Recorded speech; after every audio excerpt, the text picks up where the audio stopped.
Una y dos. Y dos.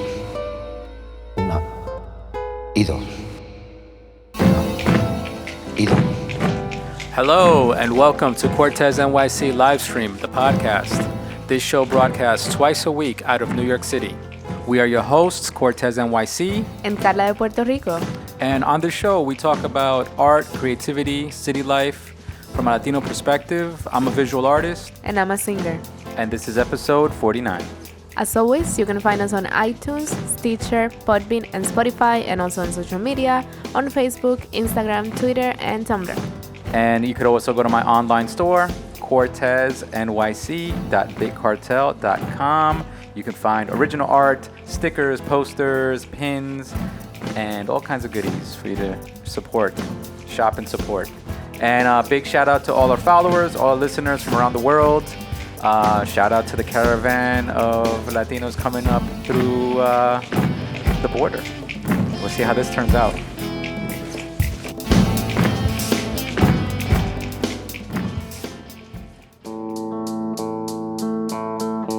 What are we talking about this time, Carla? What are you talking about? Depth. Depth? That's Depth. important. Depth. We need to have depth in Not our death. lives. Not death. Depth. I know, depth. All right. So last episode I talked about creating volume and mass in lettering. So this, and then I kind of hinted at, well, you could go a little further and create depth and dimension. And since last time we spoke about Alexandria Cortez, Ocasio-Cortez, and we talked about her politics, and we decided to go in depth and go a little deeper into what is her politics, and we're going to talk about democratic socialism. Right. So this episode is all about going deeper, going in depth, showing dimension, showing getting the distance, in there. The distance, getting in there, exactly. Showing the distance, going the distance like a caravan marching across the highway. You see all those people in the distance. That's depth. That's depth. That's depth. Not death. Depth. That's what I said. Depth. It always sounds like you're saying death. All right. So to create depth, like we said in the last episode, we talked about that this is not realistic illustration. This is like little cheats. These are like little tricks that you can do with any kind of ballpoint pen or any kind of pencil that will create the illusion that implies depth. In nowhere you're trying to create reality. You're not trying to create a photographic reality. You're just taking lettering, and that's why I decided to use lettering as an example. You're taking lettering and you're making it. You're using these tricks to make it seem like it's dimensional, like it's in a space. Yeah. So I have 5 little topics here that we can discuss. Little tricks. Number 1 is size. The size between one object and another, that can create depth.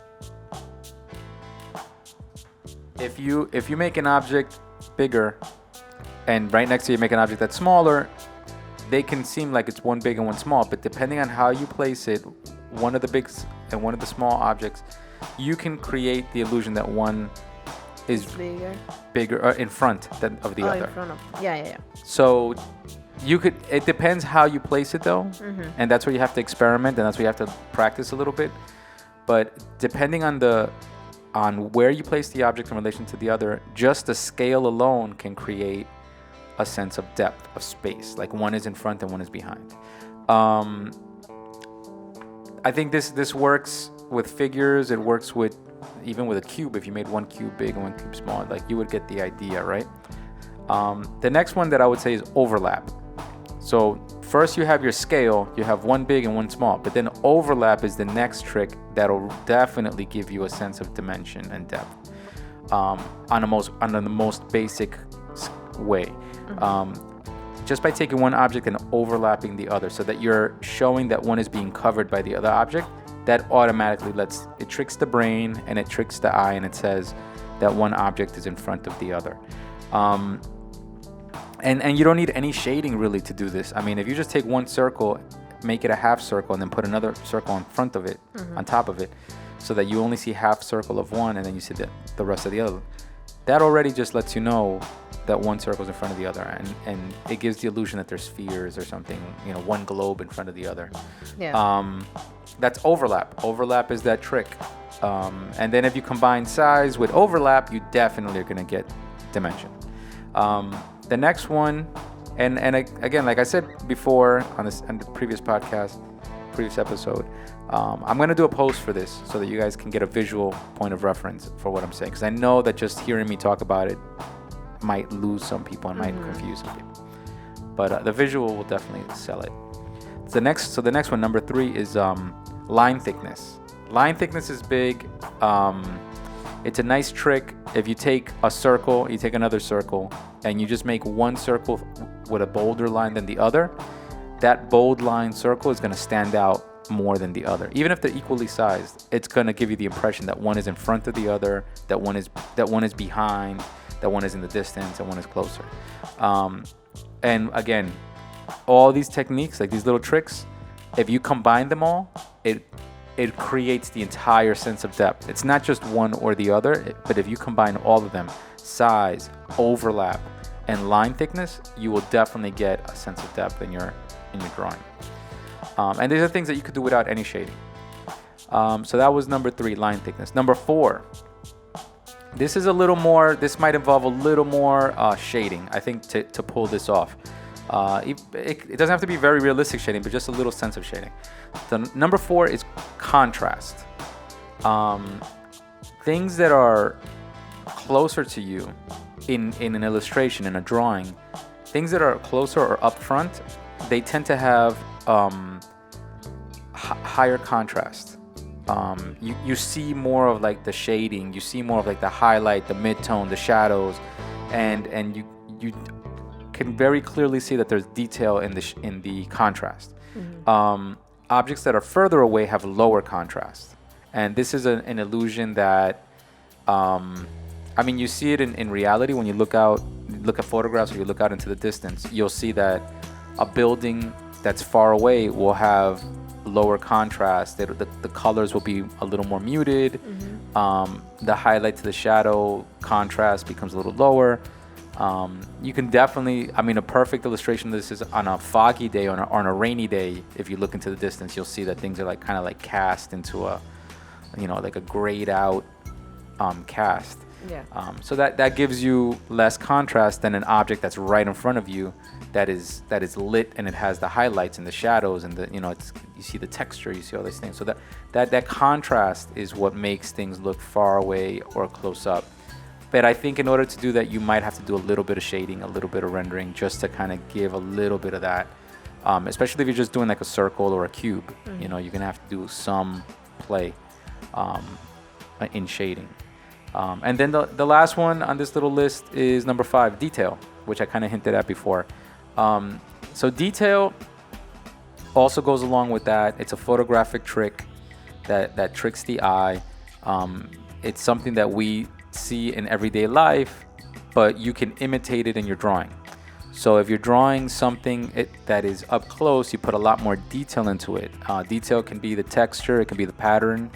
For example, Carla, if you're standing in front of me and I'm sketching you, I'm gonna probably draw in the sketch maybe your eyelashes, your eyebrows, your pupils, your lips, your nostrils, your earrings. I'm going to put more detail into you because you're up close and I can see these things. Yeah.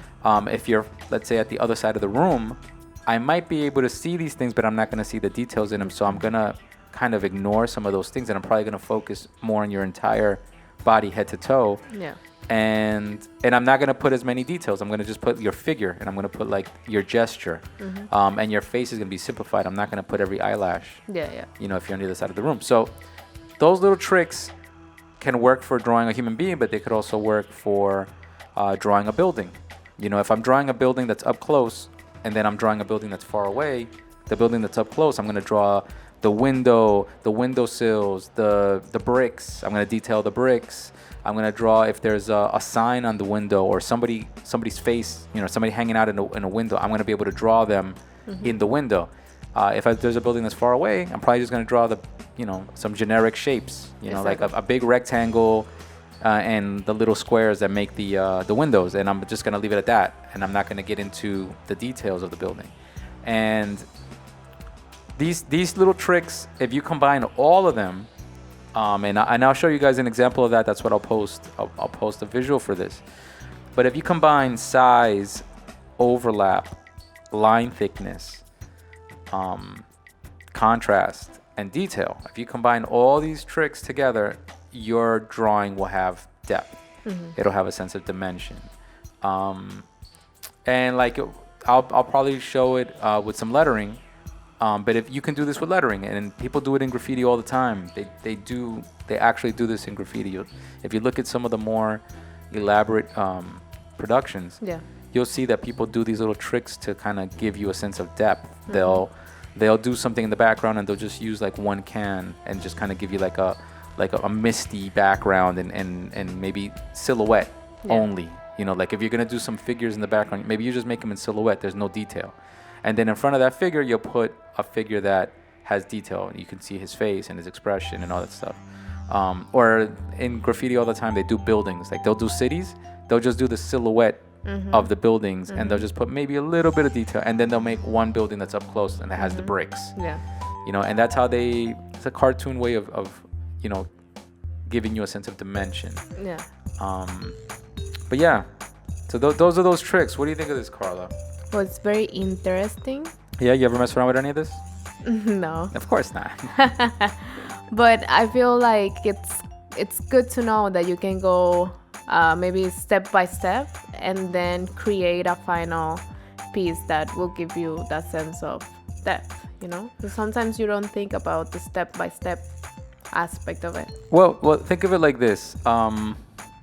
Like if there's any artists out there that are wondering, like, why do I need to care about depth? Like, can't I just draw my thing? What depth does, number one, it gives you interesting compositions. Obviously it gives you a sense of reality, a little more realism to your thing. It gives a sense of space, right? So that's the first attraction. But the other thing that it does is that it gives you a sense of it gives you an extra tool, because you're creating a space and you're overlapping objects. It allows you to have more objects in the piece of paper that you're drawing. So if you're drawing in a piece of paper and you wanted to put, let's say, 10 cars, well, if you're just going to draw them side by side, you're going to need a huge piece of paper, right? Because you're going to draw one car and then the next car, and then you're going to be like, oh my God, these are like stacking up. If you're just lining them up left to right, it's going to be a very long piece of paper, right? But if you show depth, you can show 10 cars in a small square, but you just show a little bit of the car behind the next car, behind the next car, behind the next car. So you're looking down at all the cars in dimension, in space. And that's how artists began to develop, let's say like from the Egyptian times, where everything was left to right, where hieroglyphics are always like just left to right and just keep going down the wall. That's where art left that behind and became that you're looking into a window. You're looking into a space. That's where depth kind of started playing in. And that's just a simple little trick, just by overlapping stuff. The minute that they discovered overlapping and putting things in the distance, like the window, the picture window, that concept of looking into a space, that was born. And like I said, it exists in graffiti. Like even if you look at some of the murals that are out there, you're limited to space.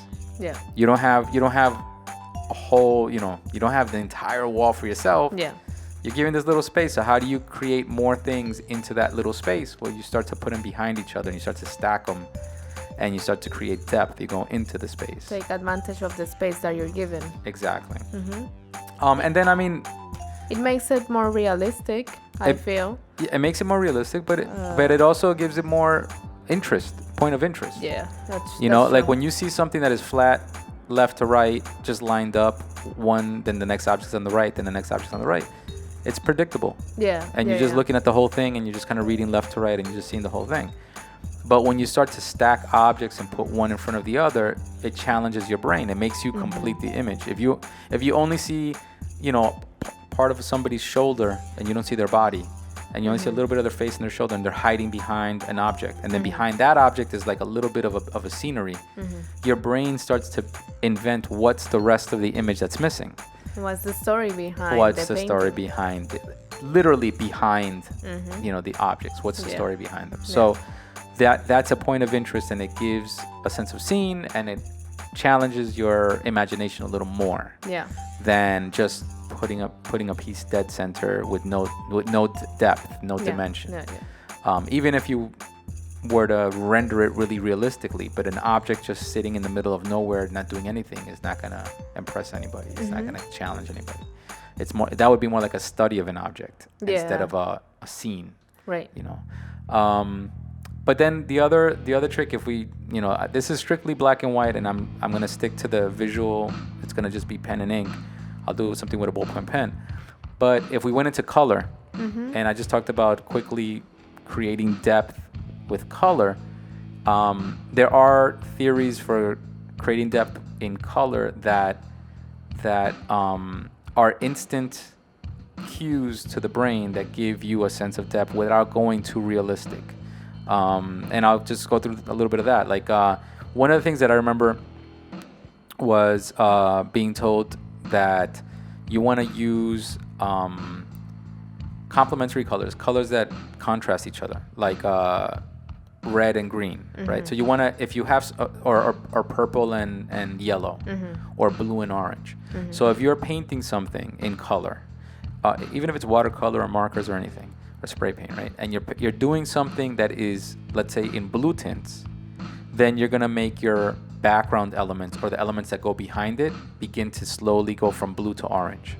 Orange tint, I don't mean bright orange, I mean like orangey kind of tints, like a warm glow.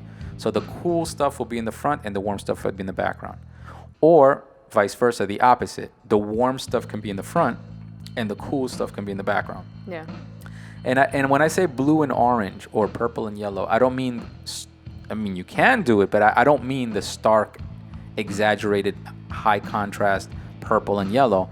I mean a cast of purple, a cast of it, like a light wash of purple and a light wash of the yellow glow for the objects behind, and that alone will give you a sense of depth, even if you don't render it realistically. Right. That's the interesting thing, that you don't even have to render it like a fully rendered thing. The minute that you start to give the illusion that colors recede and turn into another color as they go behind, your brain locks into that and gets it, and it understands that in the front is the object that's greenish, and in the background is the object that's reddish. Yeah. And you see that in photographs. You see that, like I'll give you an example, like on a day in the beach, right? And you're under an umbrella, and you're looking out at the people out in the beach.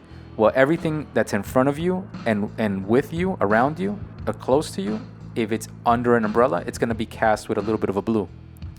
Everything that's behind you outside on the beach is going to be bright yellow and orange. So you have that blue to yellow. Or if you slide a little bit over, you'll have purple to yellow, blue to orange. Those are the kind of contrasts that you're playing with there. Or if you slide in a little bit into the other direction, you could have everything under the umbrella is greenish and everything outside on the beach is orange. You'll see that sometimes in old photos. You'll see where there's a very, very green to orange hue cast over everything. Yeah.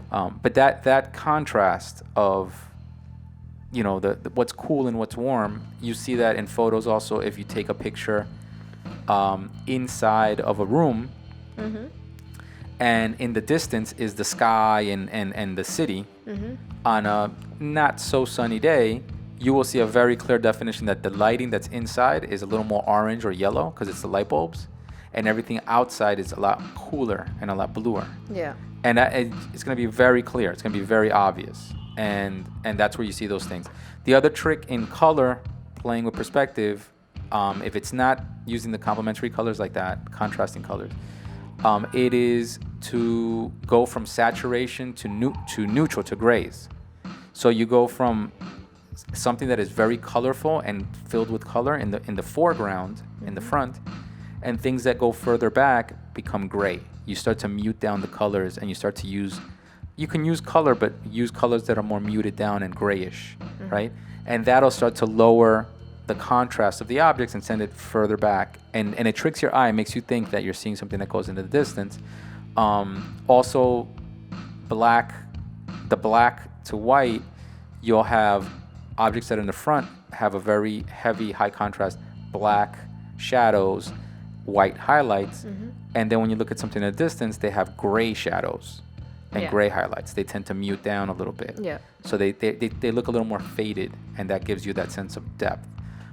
These are color tricks, right? I'm not going to show you guys this. I think that would be too much. I mean, maybe, I don't know. I'll think about it, see how much time I have to make this post. But that's, I think, another, that I couldn't talk about this without talking about color, because I think people are more familiar with the color play because in cartoons they do it all the time. Like if you grew up watching cartoons, you'll see this all the time. They will always be like that. And in a lot of movies, you'll see people are by the fire, they're orange. Outside, everything's blue. Yeah. So you have orange on the inside, blue on the outside. And they use these color plays a lot to create depth. Otherwise, your photo would look flat. Your images would look flat. The same exact positioning of objects, but just by changing the tint of what's in front and what's in the back, you can exaggerate the contrast of the depth, and you create depth within a little picture frame. Yeah. And that's what. It's all tricks. It's just nothing but tricks. In movies, they literally are tricks because they're doing it on purpose. The lighting is always fake. Visual illusions constantly to illustrate the point of where things are in space. And I think that's it. I think that's all I have for this one, guys. That's my in-depth. In-depth. Depth. Not death. I'm not saying death. Depth. In depth. Yes. I know, it's a tricky one. In depth. Yeah, this is my in-depth conversation about depth, about dimension. If you guys have any other suggestions, or if you guys just want to contribute your opinions, or if you guys just want to check out my posts, go on to the Instagram. That's Cortesnyc Livestream on Instagram, Cortes with an S. And check us out. Leave a comment. I'll be posting this, if not tomorrow, then the day after. And I hope that this helps some of you guys to get more inspired into creating a sense of space in your art. You know, space, depth, dimension, the illusion of places to walk into, a window into your art. All right, guys.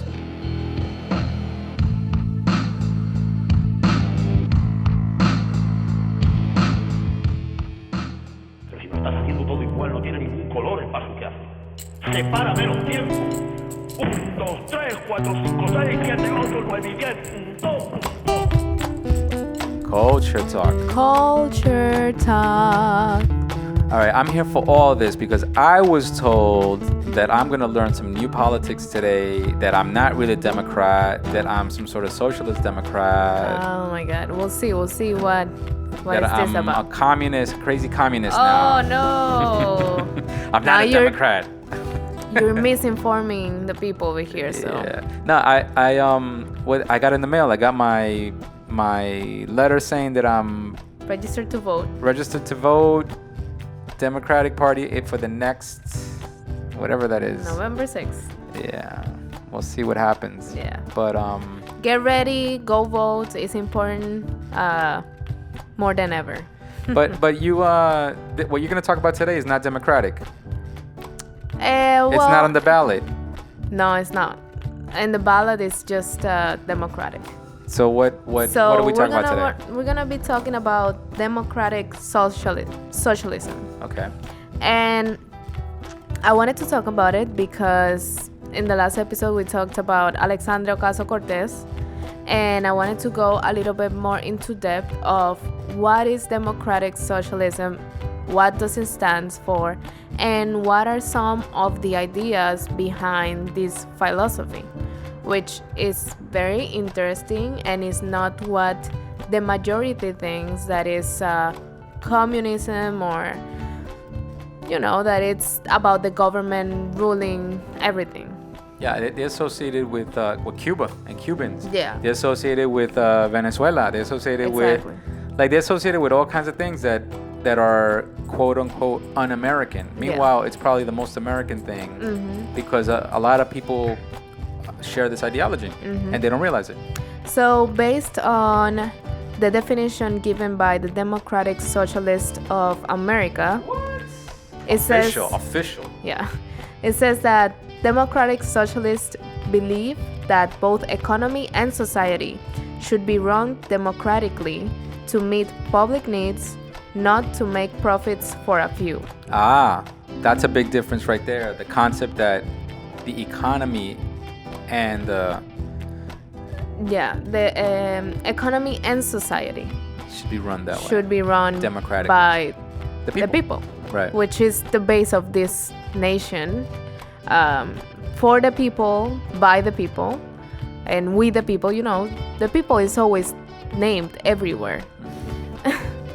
But it says also that it is this ideologies to achieve a more just society, where many structures of our government and economy must be radically transformed through greater economic and social democracy, so that ordinary Americans can participate in the many decisions that affect our lives. So it's basically saying that instead of having a representative government, which is that what we have right now, we have people that represent us in the Congress, in Senate, right? It's to give the people and just general people, like people that are maybe very humble, very simple, to give them a voice and to give them an opportunity to talk about their problems and their ideas and how they feel. And also so they have the power. For them themselves, the people themselves, to manage some of these things, these economic things and some of these social things. Yeah. Okay. So, and then I looked up a little bit more, and there's an article in the New York Times that is a quiz to know if you are a democratic socialist. Fake news. Or no. Fake news. Fake news. So, but they had fake news. But they had different questions, right? And you go through the questions. Depending your answer, it tells you are you agree with what they say or you don't. Okay. So I'm just gonna tell you. So this is a quiz to see if you agree with some of these ideologies of. And then at the end, for you to know if you're a democratic socialist or not. Okay. So I'm just gonna tell you some of the ideas that they highlighted through the quiz. Okay. But then, if you guys want, you can Google it, take it, and maybe find out: are you a democratic socialist or not? Okay. So, democratic socialists believe that whenever possible, industries should be controlled by the workers who operate them and the consumers who depend on them. Wow. Not by corporations, not by the government. Making people run our society, our workplaces, and economies. That's pretty big. So it's giving the power. It's almost like union mentality. They also believe in labor unions. Yeah. Yeah. So it's a type of think of saying, because we're working here, because we are producing, and at the same time we are consuming, we should have something to say about it. About how it's run, about the ethics and the finances and all that because stuff. Why a corporation that is on top of everything should be the one just giving all the rules to the workers and to the consumers. I already see the struggle in my head. Yeah. Because I'm already seeing the argument against it, saying, that's where you have, then if you involve more people, then you're going to have, more infighting, you're going to have differences of opinions, you're going to have corruption, you're going to have this. I could already see the argument against it. Yeah. Even though I already see the argument for it, because I'm all, if you have corporations, then you have corruption, and then you have things happening behind closed doors. I think either way you have those problems. Okay, I'm with it. Yeah. So another point says... I'm with it. You know what I'm with it for? Yeah. I'm with it in the sense that if you do have industry, let's say the meatpacking industry, or let's say, coal miners, I don't know, like industry, right? Some sort of industry. The agricultural industry. Yeah. Okay, that's another big one. If you have it run by or at least a little more unionized, where you have people that are doing the labor, kind of managing the direction and the ethics of the corporation, there's going to be less things where there's going to be more of an ethical decision making and practical decision making for certain things that are going to affect the actual person doing the work. Exactly. They're going to be thinking and voting and projecting their voice towards things that benefit them directly. Yeah. And will at the same time benefit the entire product that it's being serviced, because they're directly creating the product. They're going to want the product to benefit society and benefit people. There's going to be less likely that they're going to, let's say, put out something that's poisonous or something that is harmful. Yeah, because people sitting in their offices, they don't really know what's going on in the factories land or fields, factories. Yeah. So it makes sense that people that are actually working, doing the hard work, that maybe the people in the office are just planning but are not doing, that they have a say. Yeah, if you're sitting in an office with a pad and a pencil or a computer, and you're just making decisions and typing and saying, yes, let's do more of this. Let's use this product. Let's use, let's work these many hours. And they're just making those decisions, but they're never going to do the work. They're never going to be in there. And they're not going to take responsibility for it because they're just deciding things, but they're not really involved in it.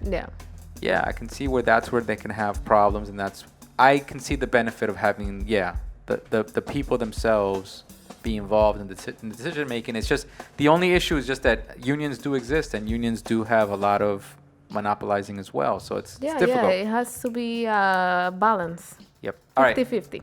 I like it so far. Okay. I'm in so far. I think count me in for that one, Carla. Okay. The next point that the article highlights is that democratic socialists believe that the government should regulate corporations in order to mitigate the harms of capitalism and push companies to act in the best interest of workers and society as a whole. Wow. Some of these items that they believe in is raising minimum wage, mandating parental leave, banning companies from outsourcing jobs to low-wage countries, and banning environmentally harmful activities. So it's basically for the government not to think that the corporation is a person, which is what the government thinks right now. They treat it like an entity, like a person. Yeah, they treat it as they're a person. They can make their own decisions. It doesn't matter. But more to treat it as what it is. It's a company should be responsible for different aspects that a company is. It should be a collective of people making decisions and being checked. Yeah. For their practices. Like a check and balance. Yeah. For corporations and companies by the government. I could already see the argument against that. I can see wealthy business owners saying, no, I don't want the government to start telling me what to do with my business. If I built this business up, then I should be able to do it and run it the way I can. Yeah. I don't want the government to put a. I don't want the government to stop me, to give me a ceiling that I hit eventually and say, you can only make about this much money, and we're gonna regulate you and control what your growth can be. Yeah. And I mean, there's arguments on both sides. I could already see the arguments for both sides, and I could already understand why it would be difficult for right now big companies or corporations or wealthy people to say, yeah, this is great, because they probably feel like there's a big unknown. Yeah. Like, what will happen if this happens? And they're gonna lose control of their own businesses. They don't want everybody to be equal. Why would they want everybody to be equal when they're the ones making much of the money? They're the ones having They're the ones profiting, and then they're the ones controlling the decision making so that they can profit. Obviously, that's the way it works. But yeah, I mean, it's something to think about. These are just their ideas, and some ideas that we actually share, because there's some points there that are important for anybody. If you work in a company, if you're part of a company, you know that sometimes things are not made the right way. I think this is where people hear this kind of ideology, and then they associate this concept with like communism, because it's automatically this picture in their head of everybody sharing everything, and there's no big corporations, and the government controls and regulates so that it keeps everybody at an even salary or an even bracket. Yeah.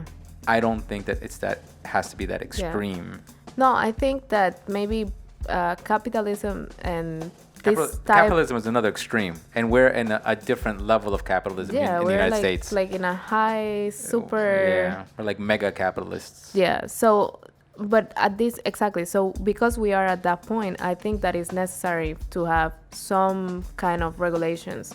Like pull back. They're putting out, because it is ridiculous this inequality that we have in the country. Yeah, we're creating I mean, there's always been inequality in this country, but we're creating a weird new caste system that is so far from...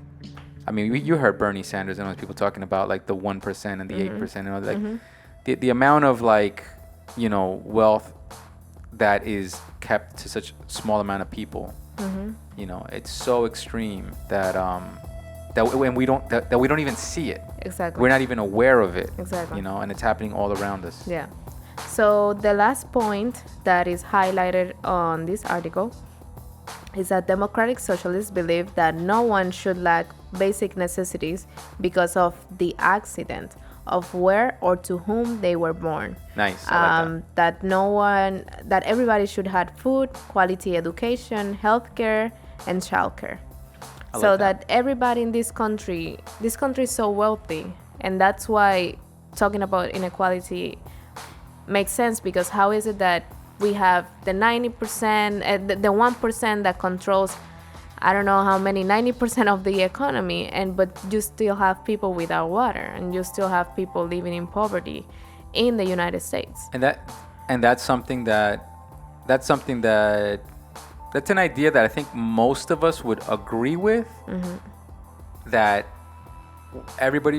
this country is wealthy enough that everybody should have a little bit of everything. Everybody should have the basic needs met. Basic needs, yeah. But you have to realize, and I think that it's part of knowing a little bit of the American history, that a lot of the things that we have, whether it's a system of welfare or unemployment or benefits like unemployment benefits, Social Security, other things that we have that are government programs to help people, helping the elderly, helping the disabled, these things didn't always exist.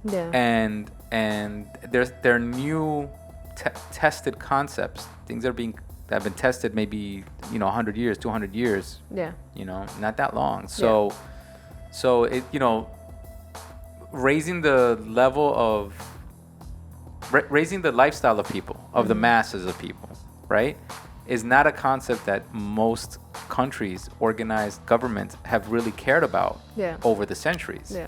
It's a new concept to actually even care about it. So the fact that this country even tries or has things in place is great, but is there more to do? Yes, because we still see it. We see homeless people all around. We see sick people that are mentally ill, that are being let out of hospitals because they can't be taken care of, and they're being let out into the streets. You're seeing things like that. You're seeing people that have no food, that are scrapping by on garbage food. They don't even have quality food. Just to eat fresh food, like fresh vegetables and fresh dairy and things like that, is hard to come by in certain places. So we all look around and say, well, this shouldn't be happening. We should be able to do something about it. And the only way to do something about it is by organizing and regulating and pushing the government, because there's nobody else that would do that but us forcing the government to do something. Otherwise, we're going to go to a private company and say, can you help us, right? Exactly. And people aren't going to do that. And the private company's not just going to volunteer. So totally understood. And yes, I'm on board with that. It's a challenge.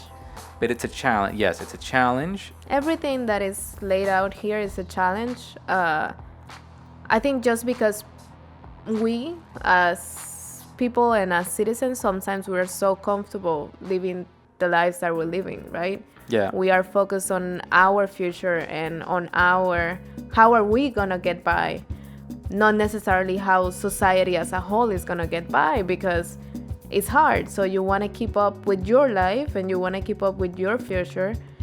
You don't want to sit down and think about the future of generations. And that's the truth. So I guess that's like the only way to really care about these issues is going to vote. And I think on the idea of everybody should have the necessities, right? Mm-hmm. I have to admit, because I'm a New Yorker. We live in New York.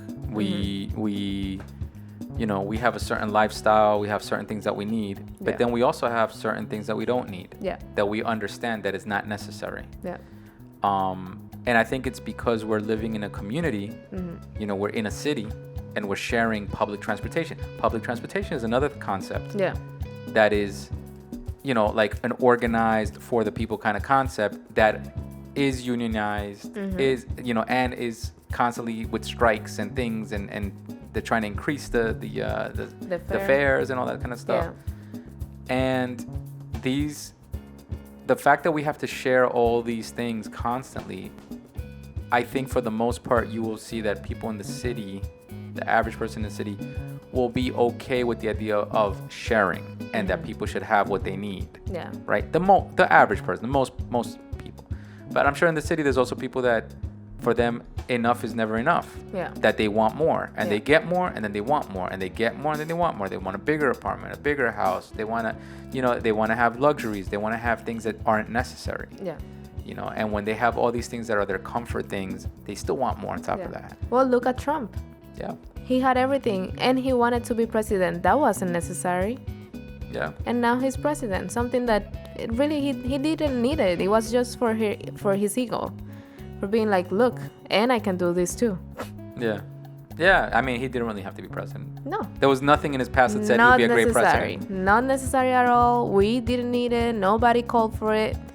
But people went to vote. 50% called for it. But that's what I'm saying. But then we go back to the whole point. People went out to vote. Yeah. So now that we're listening to different platforms and different ideas, we have to go back to vote too. We have to go. Well, so I think to the point of how people, when they say democratic socialist, how they associate it with, let's say, an image of a dark communist country. Mm-hmm.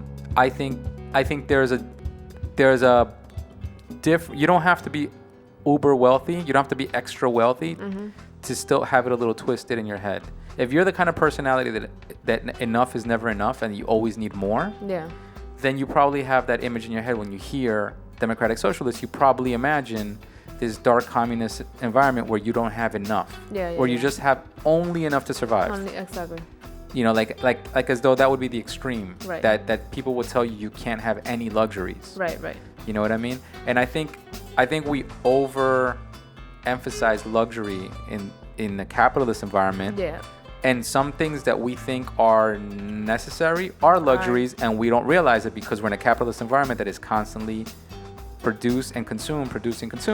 You are right. We don't realize it, that we're living in a disposable environment. Everything's disposable. Everything's temporary. Everything costs money, and we're in a hyper consumer society. Right. So we are all used to consume, and then when we stop consuming or when we haven't consumed for a while, you feel it. Yeah. And you're like, I need something new. Yeah. Oh, I need something that will fulfill myself. It can be food. Yeah. Going out to eat lunch is a luxury that we think that is not a necessity. That is a necessity. Yeah. But no, it's true. It's true. And there's a lot of things that I think because it's a developed country, because it's a hyper capitalist country, we don't realize it. And and then we compare it in our minds. We get this image of like, oh my God, now I'm not gonna have any luxuries. And it's all about the luxuries if you think about it. Yeah, because nobody's saying you're not gonna have food or water or a roof on your head. Or clothing or health. Yeah. But people associate it with that. They assume immediately like, I won't have my big car, I won't have a car. Ropa para modelar. Exactly, I won't have my luxury clothing. everybody has to wear gray and everybody has to wear, It's the handmaid's tale. Yeah. I mean, New Yorkers Yeah. already wear black anyway, so it Exactly. it wouldn't affect us really that much. But no, I think that's the idea, That's and true, that's that's true. the picture that they get in their head, That and is I true. think the other picture they get in their head is the idea that you're gonna have the government constantly telling you what you can do and what you can't do, because they paint that picture of like there's a lack of freedom in a communist environment. It's a stereotype that there's a lack of freedom. And that what you're giving, you're not receiving. Right. That's it. Because, in order to get some of these things, taxes have to be raised because we're going to be founding healthcare and different things for the whole society. So Yeah. to think that, but I'm going to pay all this amount of taxes, but I'm not going to see the results of it. Yeah, of course, because we're doing it for everybody. Yeah, I think that's where It's the individualistic view. Exactly. well. I think when We don't think about us as a community. We think about me. What do I get? What do I get? And I think we see in Republicans a very clear the Republicans are the wealthy corporate types and all that, and but we don't realize that also in Democratic Party there's corporate wealthy people. And so you have something like this called democratic socialism, where it kind of starts to go back to the grassroots of what it's supposed to be about, what you think the Democrats are about, which is helping the people. And that's why there's a lot of Democrats, old school Democrats, that they are not supporting progressive and democratic socialist candidates. So do you think it's a generational thing? Do you think it's a new generation of I think people? it's a new view, and a new generation. So am I going to be waiting around for the Republican... You don't have to wait until 2030, 2040. Republican socialists? They're They're gonna come. No, I don't think that's gonna happen. No? Actually, you know what? I It wouldn't might. be surprised. It might, because there's a lot of Republicans that they support these ideas. It's just that they don't know them. But there's a lot of Republicans that they support a lot of these ideas, and more in the middle of the country. That's what I'm wondering. I'm wondering because they're not. Some of these things are not specific to Republican or Democrat. It's just a general society thing. Yeah, so I can see that also. I'll be curious to see if somebody. That would be interesting. Yeah, that would be interesting. Republican socialist. All right, so what's her name again? Alexandria Ocasio-Cortez. Go out to vote November 6th in New York. Everybody in the United States, go vote. Yeah, and hopefully we see more people like her. I hope we see more people like her out there talking and motivating people. I think that who would thought that me and you would be talking politics? Exactly. If not for something like Imagine. this. So that's good. Yeah.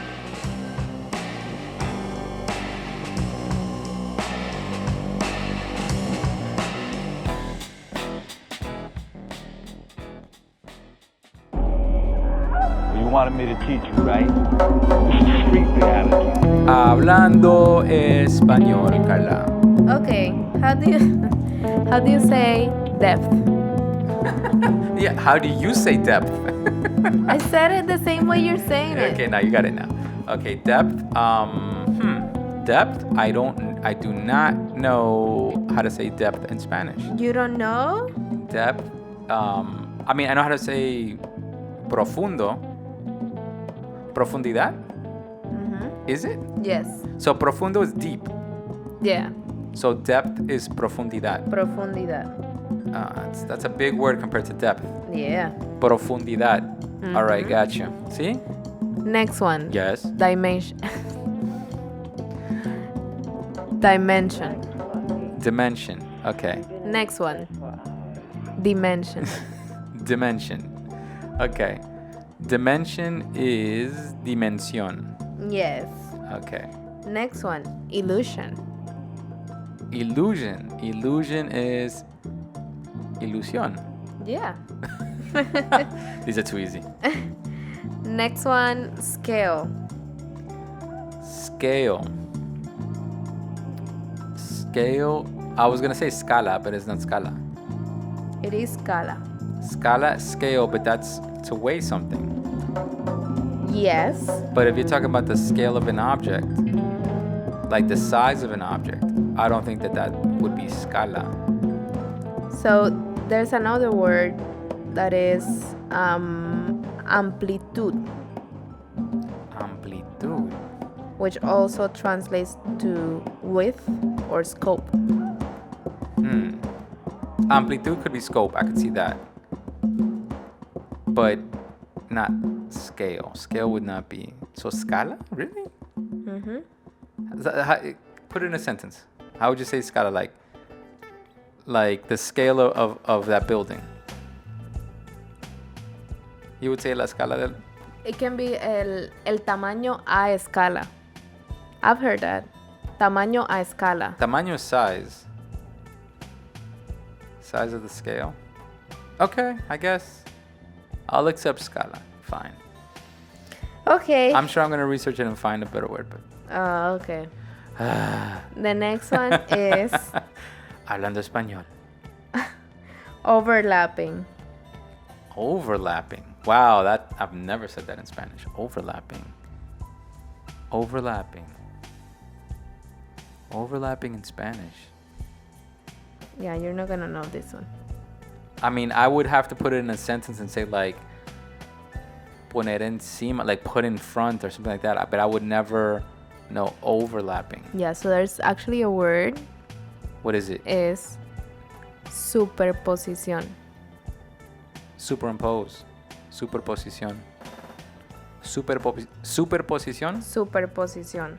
Entonces, si estoy diciendo que voy a poner la figura enfrente del otro, voy a decirle, voy a superposición.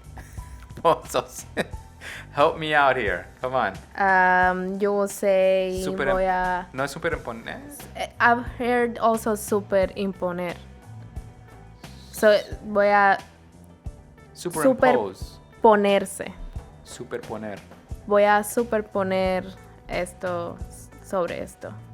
Superponer. Superponer. Superponerse. So- Overlap, superponerse. Overlap, superponerse. Superposición. I would say overlap then is being used like superimpose. Okay. So superimpose, superimponerse, overlap, same thing, I guess. Yeah. Okay, next one, contrast. Contrast. Contraste. That one's easy. Yeah. Next one, socialism. What? Socialism. Socialism is socialismo. And last one I have representation. Representation is representación. Yes. Tricky. Tricky when I have to try to think about it in Spanish. All right, for you, I would say I have one or two. Okay. I think the first one that I would say is, how do you say inequality? Es desigualdad. What? Desigualdad. It's not inequalidad? No. Desigualdad. Desigualdad. Desigualdad. I don't think I've ever said that. Yeah. That's interesting. Because igual is same as like equal. So when you're not equal will be desigualdad. All right. So another one that I got for you is, you told everybody to go out and vote. How do you say vote in Spanish? Votar. Voto. Voto. All right. All right, guys. Vayan y voten.